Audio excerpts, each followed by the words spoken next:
When the others saw him build his Quonset hut in that cave, they laughed.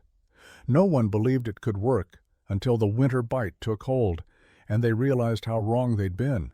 Before we dive into the story of how one man's ingenuity changed everything, let us know where you're watching from, and don't forget to hit that subscribe button because this journey is just beginning. The small, isolated town was nestled in the shadow of the mountains, where the winters were brutal and unforgiving. Every year, the locals braced themselves for the snowstorms that would blanket the landscape, their homes mere havens against the relentless cold. But this year was different. This year, one man had made a decision that would change everything. Or so he believed. John Matthews, a rugged man in his mid-50s, had lived in the town long enough to know how to survive the harshest conditions. His small cabin sat at the edge of the town, far from the comfort of the more populated areas. For years, he had lived alone, working as a trapper and taking odd jobs to get by. The wind howled outside, carrying with it the biting cold that could freeze even the most hardened outdoorsman. But it wasn't the cold that was troubling John. It was the constant need to find ways to stay warm. He had spent months planning, designing a shelter that he believed could withstand the coldest winters. Unlike the traditional log cabins everyone else relied on, John had decided to build his home inside the mouth of a cave, using a Quonset hut to help seal in the warmth. It was a bizarre concept, something nobody in the town had ever seen before, and they were quick to let him know it. One by one, his neighbors had come to visit, offering their opinions, but they only laughed at him. "You think a tin hut's going to keep you warm in there? You'll freeze your tail off, John," one man said, shaking his head. "A cave? That's just asking for trouble." Even his closest friends weren't immune to mocking him. They watched as he moved metal panels into place, hammering them together with meticulous precision. They didn't see the genius in his design. They only saw an old man clinging to a foolish idea. But John didn't mind. In the silence of the cave, far from the judgment of the town, he worked day and night. He had a vision, one that no one else could see. The metal was a barrier, sure, but it wasn't just protection from the wind. It was an insulator, a conductor of warmth that would transform the cave into a refuge, a sanctuary against the world's harshest elements. While the others doubted, John pressed on. He knew this was the way forward, even if it meant standing alone. As the days passed, the temperature began to drop. The first snowflakes of the season drifted lazily from the sky, settling on the ground in soft, fragile layers. It was still early in the year, but the forecasters had predicted a particularly severe winter. The townspeople braced themselves for what was to come, securing their homes and storing supplies. John Matthews, however, had already made his preparations. His Quonset hut was nearing completion, nestled against the rock walls of the cave, its round shape defying the typical angular design of the homes in the area. The metal gleamed in the fading light of the autumn sun, a stark contrast to the rugged mountains surrounding it. Inside, the floor was already covered with a layer of insulation, and a small stove sat in the corner, ready to be fired up as soon as the temperatures dropped. The neighbors didn't understand. As the first signs of winter set in, they continued to joke about John's unconventional shelter, making bets among themselves about how long it would last. Some said the cold would get to him first.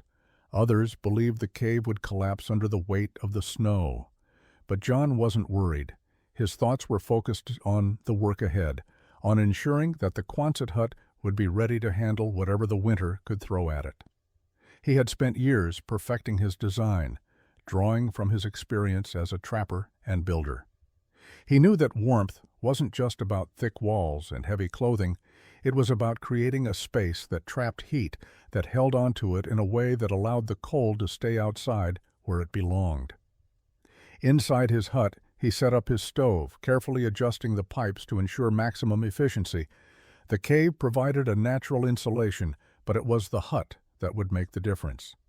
As the first cold winds swept through the town, John smiled to himself, knowing that the warmth he had created inside his home would be the key to his survival.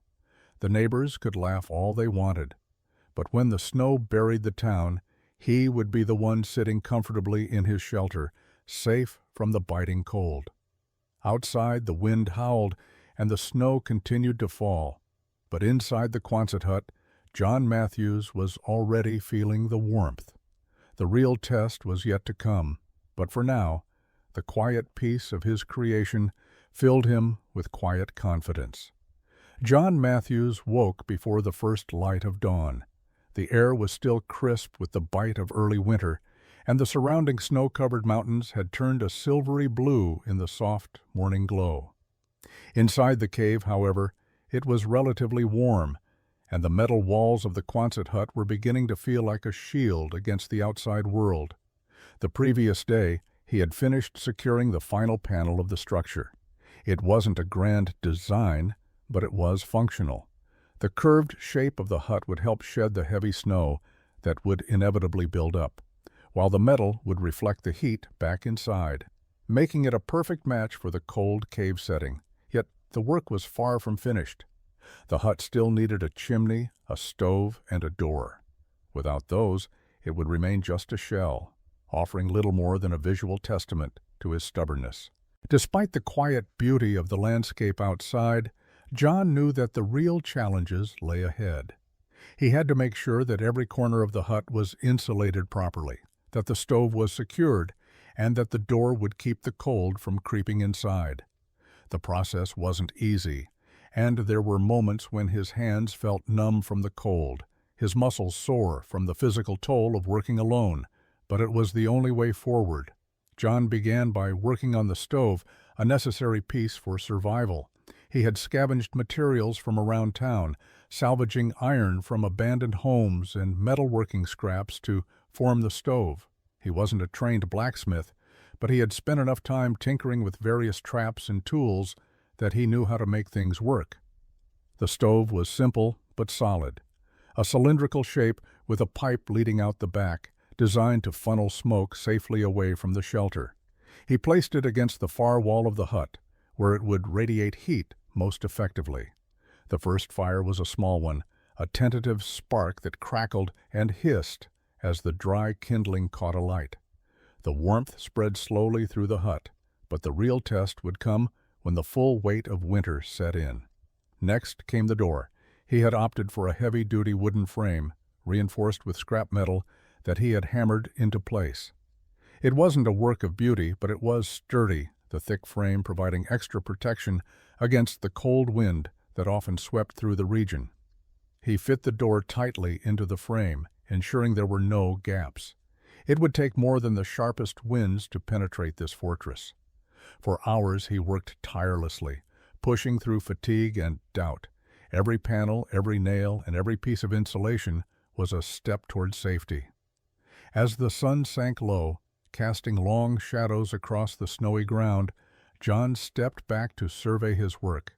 The hut stood tall against the cave's entrance, the metal gleaming faintly in the fading light. There was still much to be done, but for now it was enough. The neighbors had watched from a distance, and he could hear their faint laughter carried by the wind.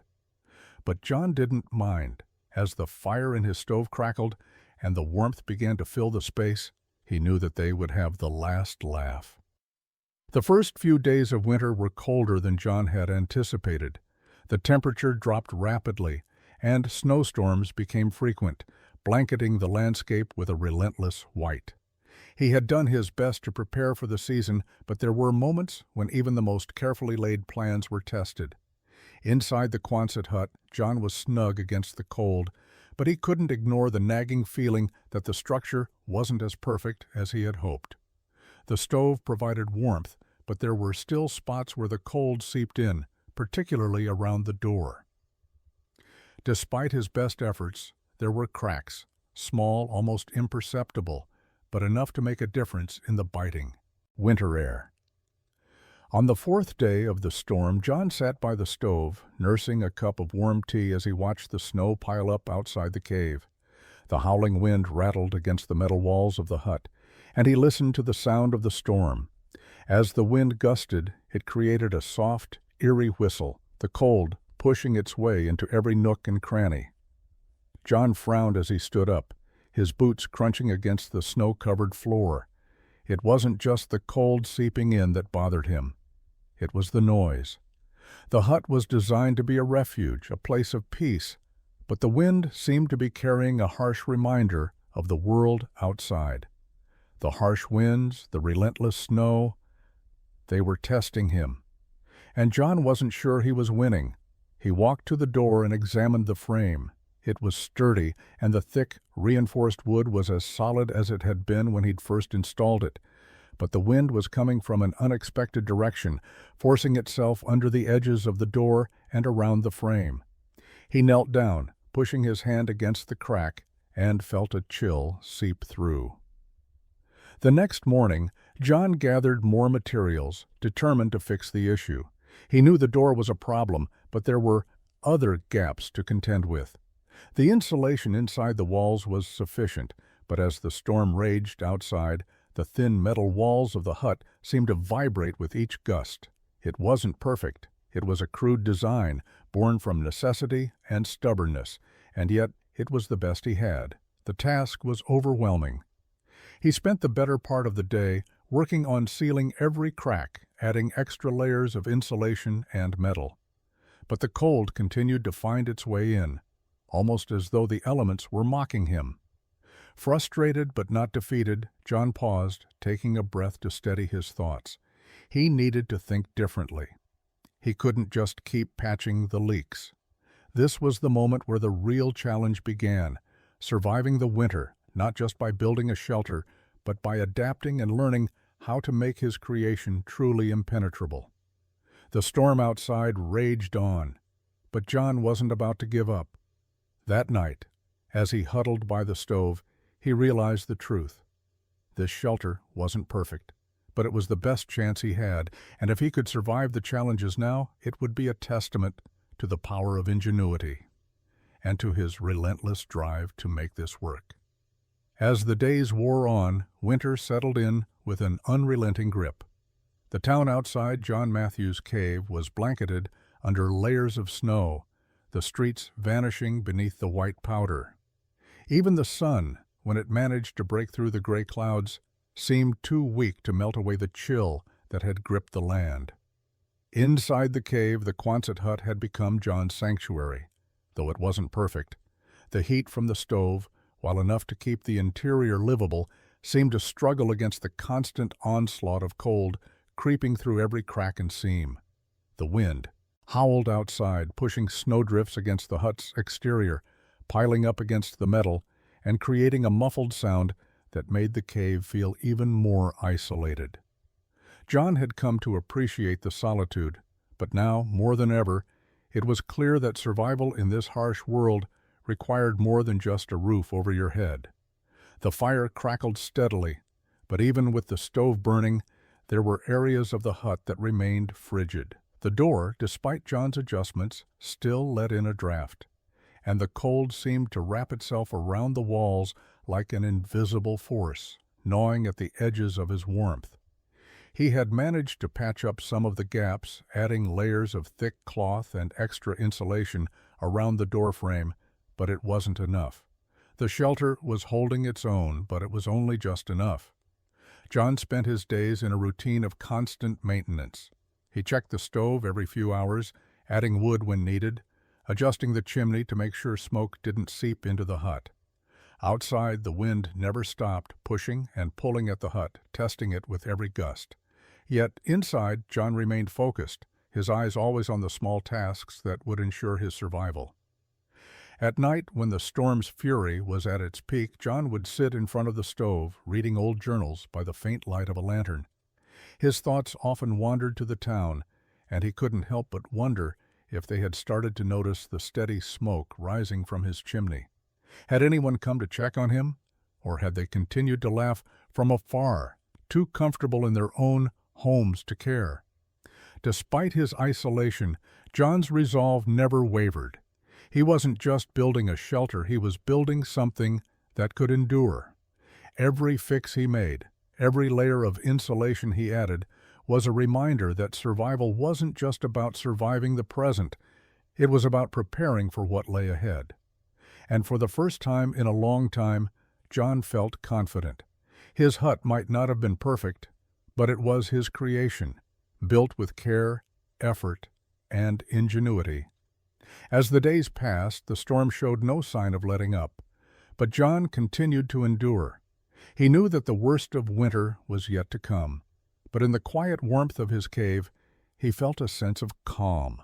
For the first time in years, he had a place that was truly his own, and he had built it with his own hands.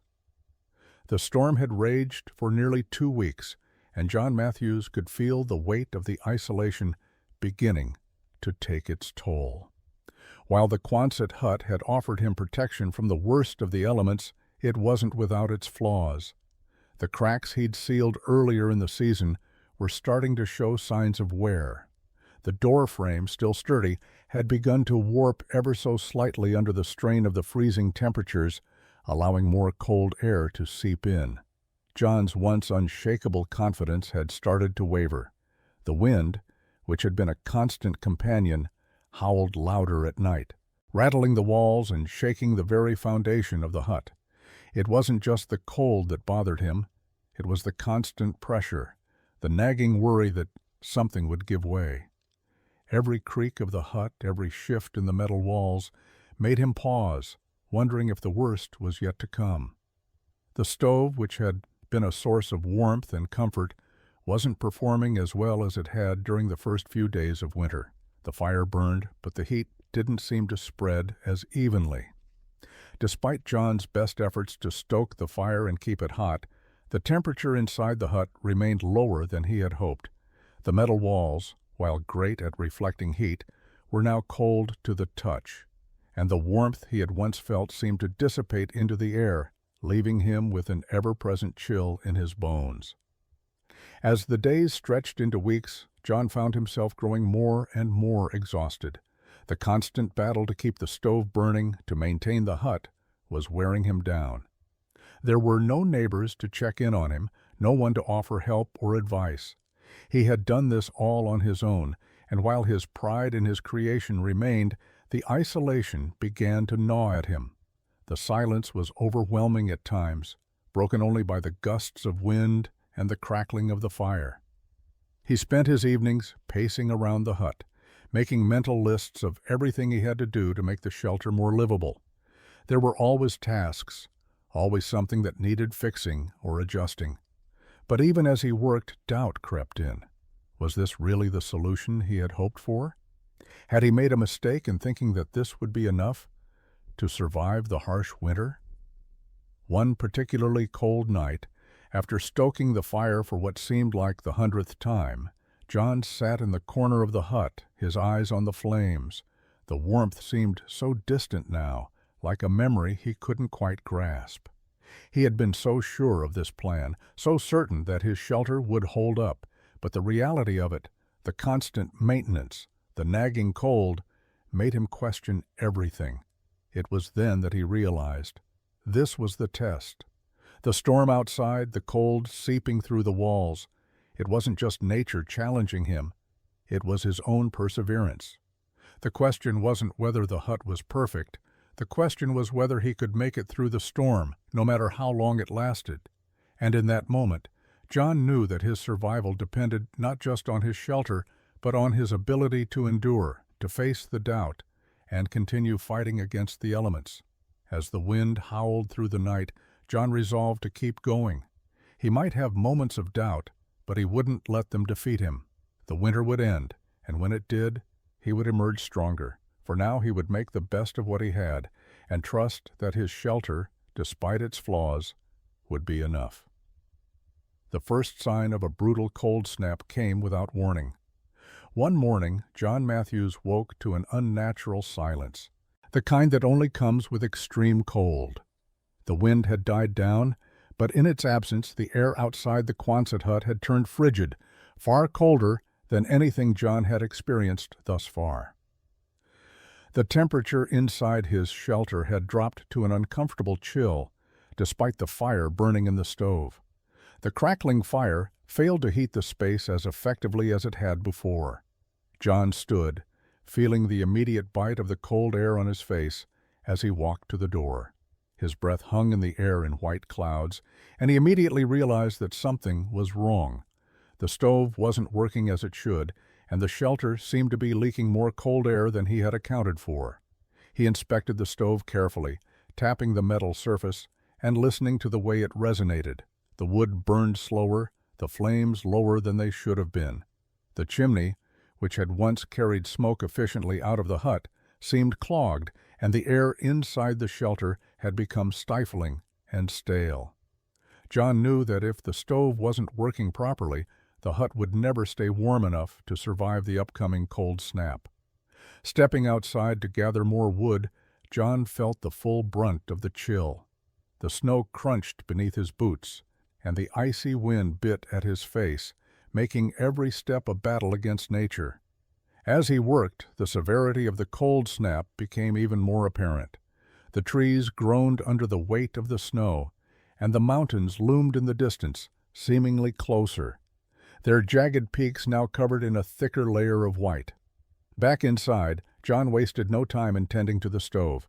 He pried open the flue, clearing the buildup of soot and ash that had accumulated over the past few days.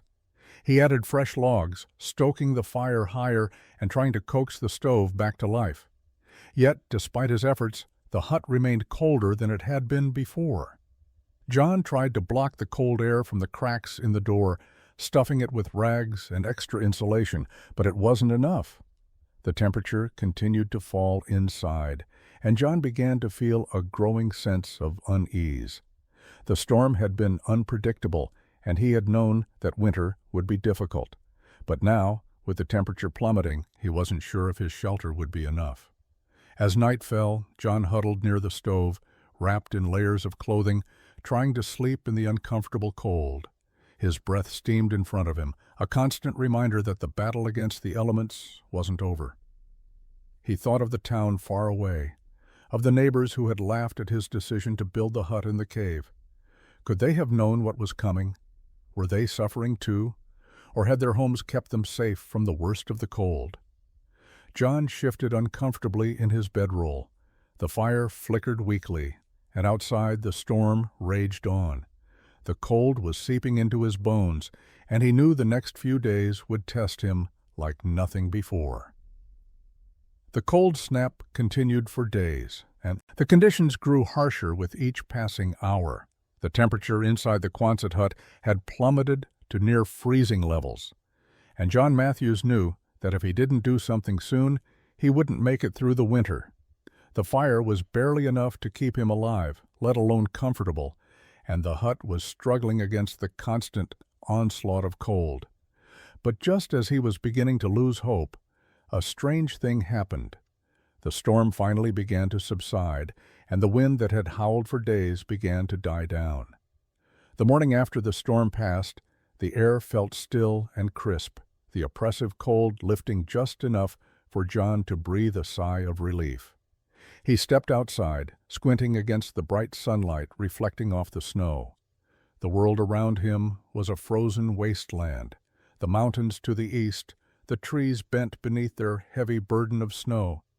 But for the first time in what felt like forever, the landscape felt peaceful, the storm's fury finally abating.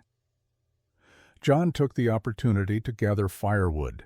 The task had been more difficult during the storm, but now he was able to find a steady supply of wood to keep his stove burning hot. He had learned quickly that every bit of effort now would make the difference between survival and defeat. Inside the hut, he made several adjustments to the stove, carefully reinforcing the chimney and ensuring that the airflow was optimal. As the fire roared to life once again, the hut began to warm slowly, the air finally feeling comfortable, almost cozy. The draft from the door was still present, but it was manageable now, and John felt a sense of accomplishment in his small victory over the cold. That night, he slept more soundly than he had in days. The warmth from the stove wrapped around him like a blanket, and the ice that had formed on the walls of the hut began to melt. The fire burned steadily, the crackling flames a steady reminder of the fight he had won. The temperature was still far from ideal, but it was enough to make the shelter livable again. The next morning, John awoke to a quiet world. The storm had passed, but the effects of the cold snap were still apparent. The snow around the cave entrance had drifted high, and the trees in the distance had a strange, frozen beauty to them. But inside the hut, John felt a renewed sense of purpose. His shelter had weathered the worst of the storm, and it had come through stronger than before. The cold had pushed him to his limits, testing his resolve and his patience. But in the quiet aftermath, he saw the value of his work. His hut had endured, and he had too. The worst was over. But John knew that survival wasn't just about building something that could withstand the cold. It was about learning from each challenge and adapting, finding solutions in the face of adversity.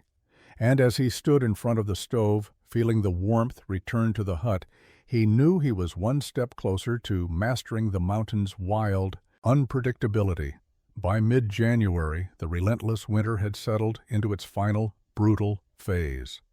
The winds continued to howl through the mountain pass, but they were no longer a surprise. John Matthews had become accustomed to their howls, their icy fingers creeping through the gaps in his shelter, testing his resolve. He had patched every crack he could find, layered every surface with extra insulation, and reinforced the door with more rags and blankets. The fire still burned in the stove, though it struggled to fight back the cold. But it was enough. The temperature outside had dropped so low that the snow wasn't melting at all. The once white powder was now a permanent fixture on the ground, compacted and frozen solid beneath the weight of each storm. The mountains, usually a welcoming sight, now loomed ominously over John's tiny refuge, their peaks sharp and unforgiving. The bitter cold was unrelenting, and it made the days feel endlessly long. Inside the Quonset hut, John's routine had become one of survival. Every day he checked the stove, replenished the firewood, and added more insulation to the walls. Even the smallest crack in the doorframe was an invitation for the cold to creep in, and he had grown obsessive about sealing every possible gap. But despite his best efforts, the cold still lingered. One particular morning, John awoke to an eerie silence. He had become accustomed to the sound of the wind rattling the metal walls, the creaking of the cave as the storm outside pounded against it. But today, the air felt still, and for a moment, John wasn't sure whether he had slept through the night or if the storm had subsided completely. His breath misted in front of him, a reminder that the fire had burned down overnight. Shivering, he climbed out of bed and made his way to the stove. The temperature inside the hut had dropped drastically, and for a moment he thought he might be too late. The embers in the stove were weak, barely glowing. With a sigh, John began stoking the fire, adding fresh wood and fanning the coals. Slowly, the fire began to crackle to life again, and the warmth began to spread through the hut. But it wasn't enough to completely thaw the chill that had taken hold during the night. The silence outside persisted. John peered out through the narrow window, his breath fogging up the glass. The snow was deep, and the landscape was entirely blanketed in white. The world outside was a frozen wasteland, a place that seemed completely indifferent to his struggle. For a moment, doubt crept into his mind. How long could he keep up this fight? The winter had already dragged on longer than he had anticipated, and the Quonset hut, for all its merits, was still not perfect. But as the fire began to grow, so did John's resolve. He had built this shelter to withstand the worst that the wilderness could throw at him, and he wasn't about to give up now. The cold, the isolation, and the endless days of snow might be wearing him down, but the hut had survived each storm. It was a testament to his perseverance, and it was still standing.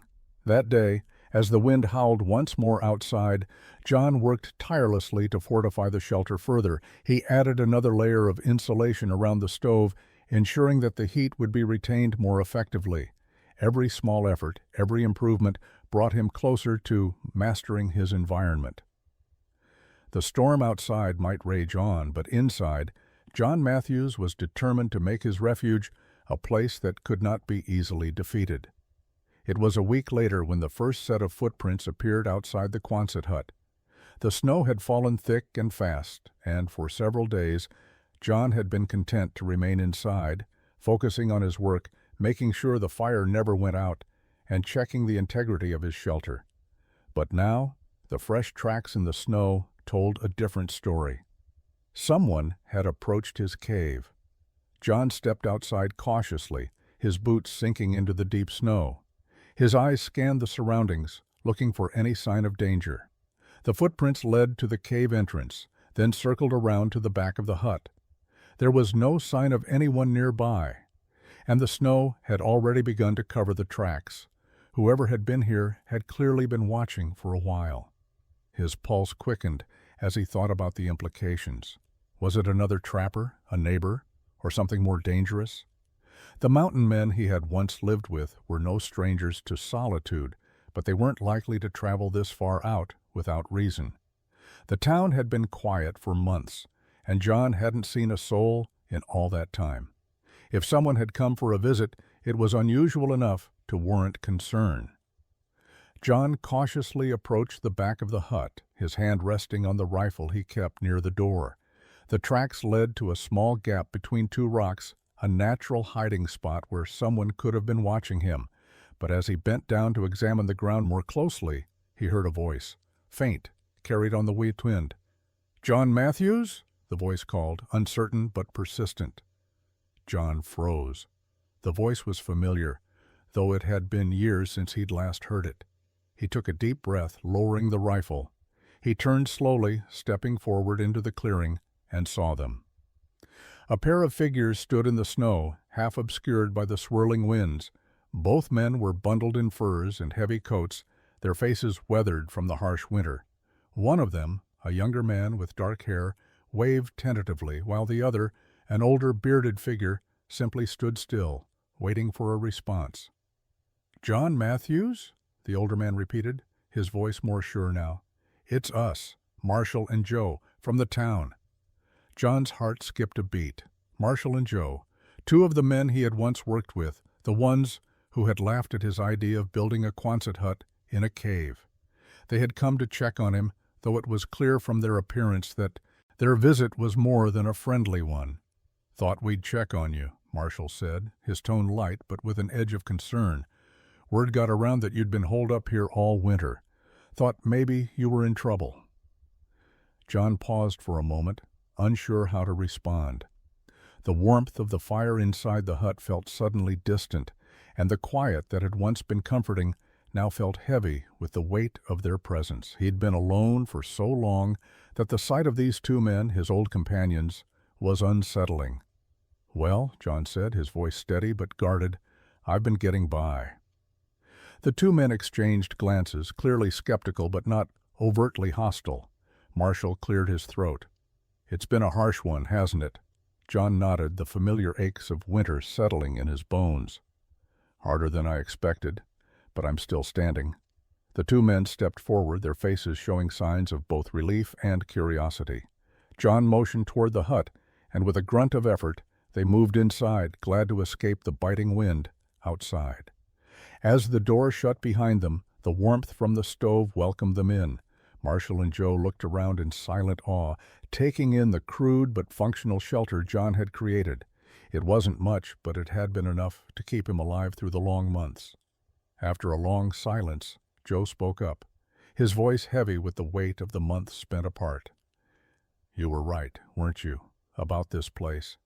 It's warmer than anything we've got in town." John didn't answer immediately. He only stared into the fire, the crackling wood providing the only sound between them. For once, the ridicule he'd endured seemed distant. This was no longer just his fight. The world outside had begun to take notice. The days following Marshall and Joe's unexpected visit brought with them a mix of relief and unease. Having spent months in isolation, John Matthews was accustomed to the quiet and the solitude, but now, with two old friends sharing his space, the dynamics had shifted. The warm fire in the stove crackled as they ate together in the dimly lit hut, the smell of dried meat and coffee filling the air. Marshall and Joe had arrived with little more than the clothes on their backs, and though the warmth of the hut was a welcome relief from the biting cold outside, John could see the weariness in their eyes. Their visit wasn't just out of curiosity or concern for an old friend. It was clear they had also come seeking refuge from the storm, from the relentless grip of winter that had been taking its toll on everyone. The storm had worsened again, more brutal than ever, and the temperature inside the hut dropped with each passing day. As the winds howled through the night, rattling the walls, John kept the fire going, but the heat still didn't seem to spread far enough to keep everyone warm. With 3 people now inside, the space felt crowded, and the once comfortable warmth from the stove struggled to reach every corner. John was used to the cold, but he saw how it affected his visitors. Marshall, in particular, was visibly drained. His face was pale, his eyes bloodshot from exhaustion. Joe, though quieter, seemed similarly worn. They had traveled far through the snow, and even though the Quonset hut offered them shelter, it wasn't a perfect refuge. There was always the sense that the elements were pushing against them, testing their endurance just as much as it had tested John's over the months. For the first time in a long while, John felt the weight of what it meant to share his space with others. The idea that he might have to depend on the warmth of his shelter for more than just himself was unsettling. What if the fire ran out? What if the stove failed again?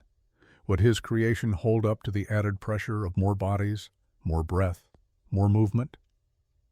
That night, as the storm grew fiercer, John decided to take action. He'd been surviving on the edge for so long, all was just a step ahead of the cold. But now he had 2 visitors depending on him, and the stakes felt higher than ever. He gathered his strength and began reinforcing the hut further. He added more insulation to the walls, stuffing cracks with cloth and extra rags. He worked in the dark, the light from the stove casting shadows that made the space feel smaller, tighter. Marshall and Joe, sensing the urgency in his movements, joined him. They helped without question, not asking why, just working together in silence, knowing that the storm wouldn't relent. It was a test of endurance, and a reminder that survival wasn't just about one person's will to live. It was about working together, adapting, and making do with what little they had. Hours later, John stepped back to assess his work. The cabin felt a little warmer, a little safer. The fire, although still not as strong as it could be, seemed to be holding its own. The storm outside raged on, but inside, the 3 men shared a rare moment of peace. "Good work," Marshall said quietly, wiping sweat from his brow. "You've got something here, John, something that'll keep us alive." John nodded, though he couldn't quite shake the feeling that the storm wasn't done testing them yet. This wasn't over. The real challenge was just beginning. The storm had shown no signs of letting up, and the temperature continued to plummet as the days stretched on.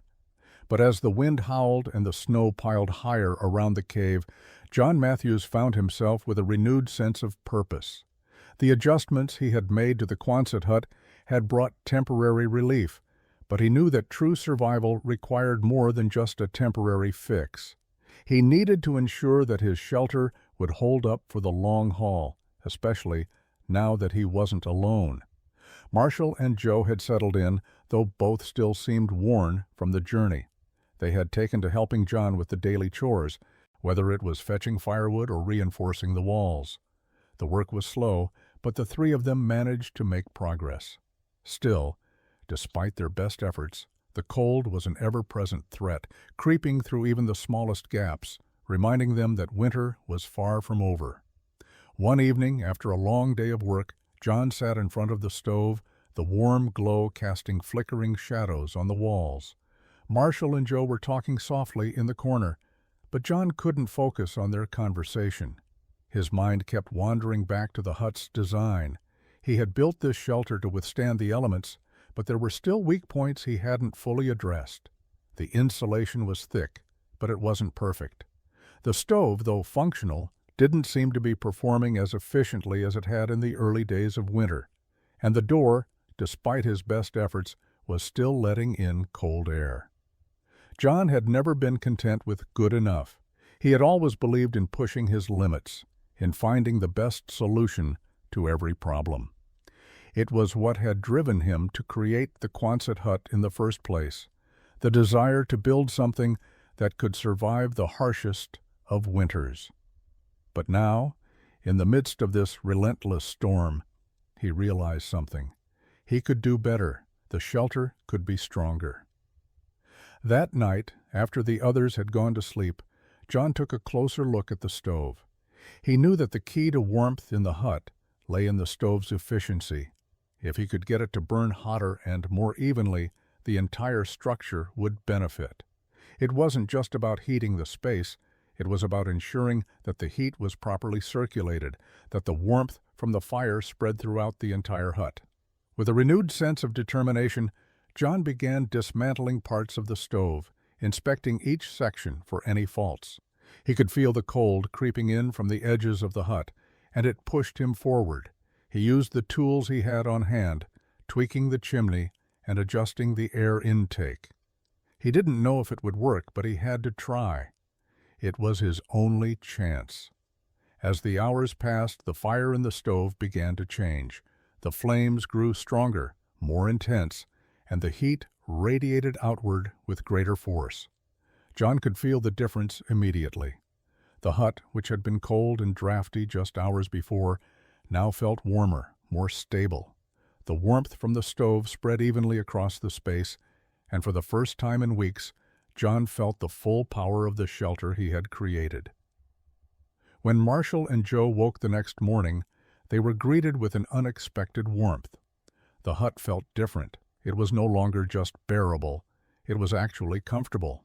The stove was running better than it ever had, and the fire burned more brightly, pushing back the cold that had seemed so relentless just days before. "Well, I'll be damned," Marshall said with a grin, feeling the warmth of the hut for the first time in weeks. "You really have done it, John. You've found a way to make it work." John nodded, a small smile tugging at his lips. The discovery wasn't just about the stove or the hut. It was a realization that he could adapt, that he could continue to improve no matter how harsh the conditions. He wasn't just surviving anymore, he was thriving. And with that, he knew he had finally found the solution to the challenge that had begun with the first cold snap, and that knowledge would carry him through whatever came next. As the winter dragged on, the atmosphere inside the Quonset hut began to shift. What had once been a refuge, albeit barely, now felt like a home. The heat from the stove, thanks to John's adjustments, spread evenly throughout the hut. The fire burned brighter, stronger, and the chill that had once crept in through every gap seemed to have less power. Despite the continuing storm, outside, inside, they were warm. Something that had seemed impossible just weeks ago. Marshall and Joe had taken to settling into their roles, helping John maintain the hut, gather firewood, and occasionally venture outside to assess the damage caused by the ongoing snowstorm. The work was grueling, but there was a camaraderie that John hadn't experienced in years. He had grown used to the solitude, but the presence of his old friends was a comfort. Still, their situation was precarious. Winter wasn't just about surviving, it was about adapting, and that's what John had done. He'd adapted. One morning, after several days of clearing snow around the hut's entrance, a familiar sound broke the silence.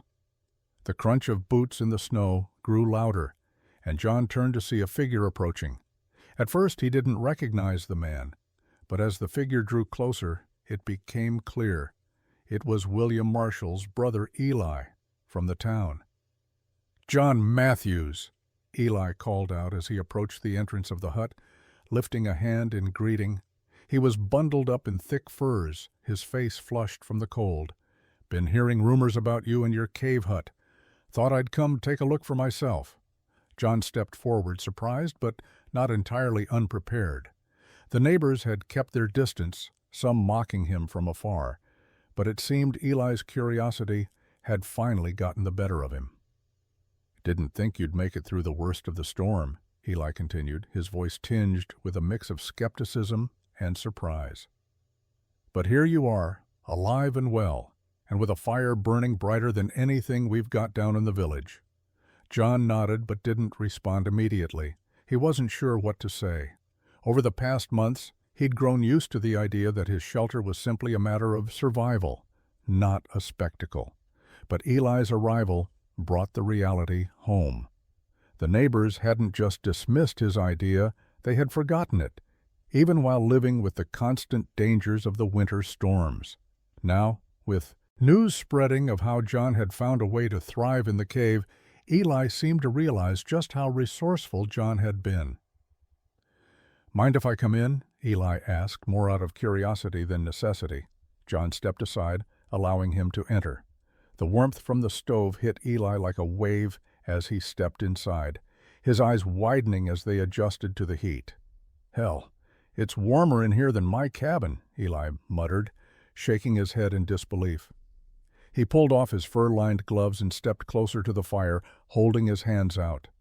"We've got a good fire going," John said simply. He wasn't trying to boast, but it was impossible to ignore the small measure of satisfaction he felt. Eli looked around, taking in the sight of the Quonset hut, the stone fireplace, the makeshift furniture. "You've really done it, John," Eli said, his voice more respectful now. "This place, it's not just a shelter, it's livable."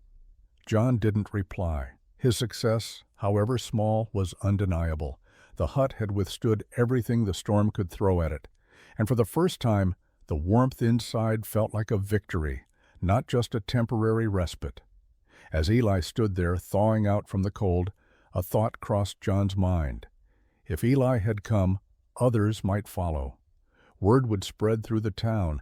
People would start to wonder how the caveman had made it through the winter, and before long, the neighbors who had laughed might start to think differently. John's heart raced with a mix of pride and trepidation. He had proven something to himself, but the real test was yet to come. Would the others who had ridiculed him acknowledge his success, or would they continue to mock what they didn't understand? The morning after Eli's visit, John Matthews woke to a sense of unease that had settled over him during the night. Despite the warmth inside the hut, despite the success of his adjustments to the stove and the insulation, something lingered at the edge of his mind. There was a gnawing sense of uncertainty, a quiet reminder that winter wasn't over. The storm had subsided for now, but the cold remained. Marshall and Joe had gone outside to assess the snowdrifts that had built up around the entrance, and John had settled in by the stove, trying to relax and reflect on what had happened over the last few months. It was undeniable. He had made it. He had found a way to survive, a way to create a refuge from the bitter winds and freezing temperatures. But what was his next step? Despite everything, the reality of living alone in the mountains, cut off from the world, started to settle in. John had thought he could endure anything, and in many ways he had.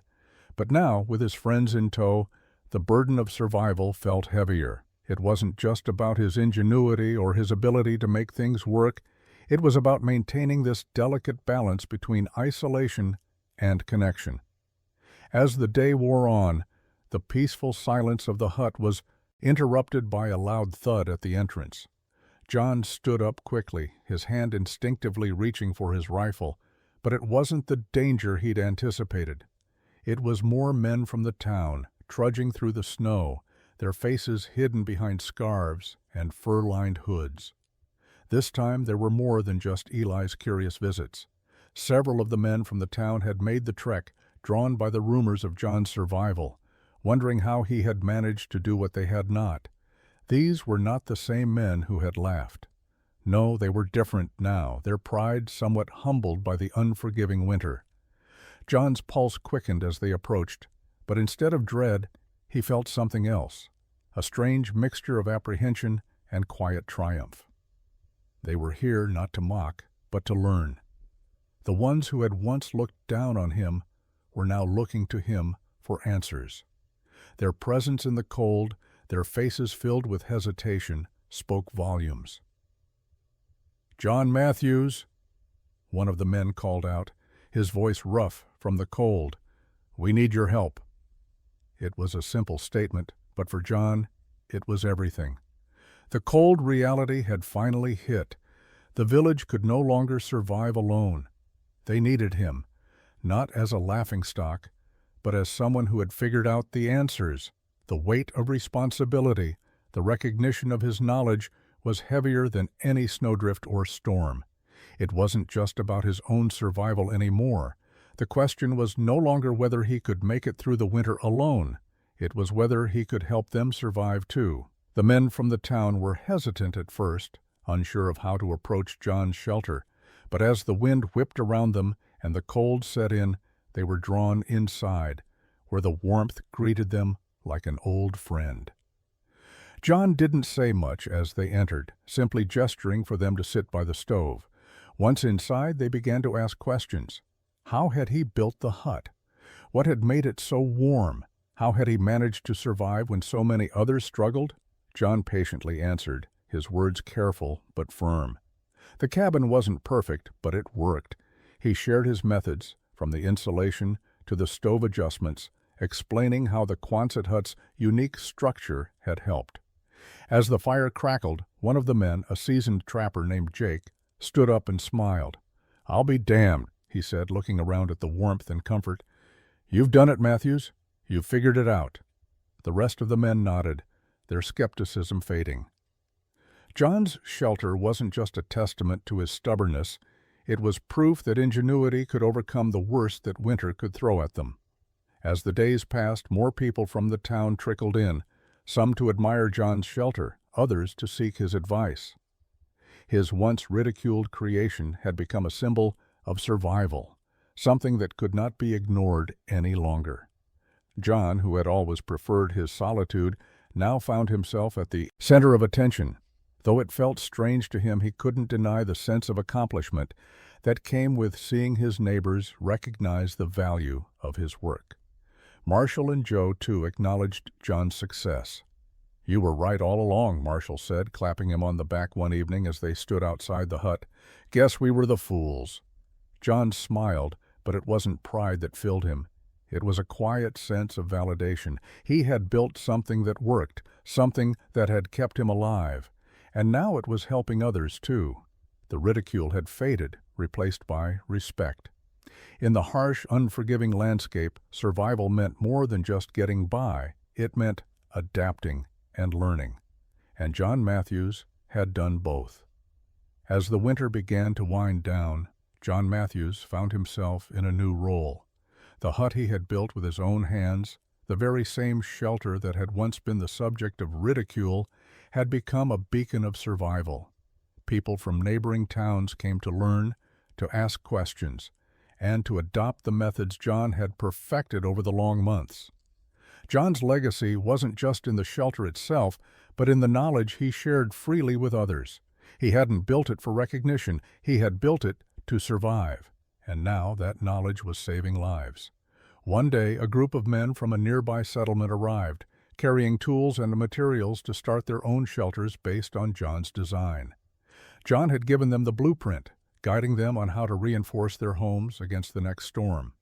Though John never sought accolades, he realized that his work had become something more than a personal victory. It was a gift to others, a way to ensure that those who followed wouldn't have to endure the same hardships he had. His humble creation had turned into a symbol of resilience, a testament to the strength of human ingenuity in the face of adversity.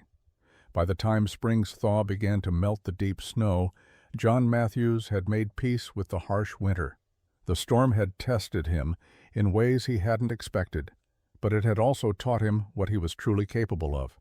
He had faced ridicule, isolation, and doubt, but through it all, he had come out stronger. The visitors had begun to dwindle, and as the snow receded, John returned to his life of solitude, though it was different now. His shelter was no longer just a refuge. It was a lasting legacy of his resilience, a testament to the ingenuity that had kept him alive. Looking out over the land, John thought about how far he had come. The mountains, once intimidating, now felt like familiar friends. He had learned to adapt, to make use of what he had, and to face every challenge with determination. The winters would return, but John Matthews had proven that no matter how brutal the storm, there was always a way to survive. And in the quiet solitude of his cave, he knew he had built something that would last long after the snow had melted.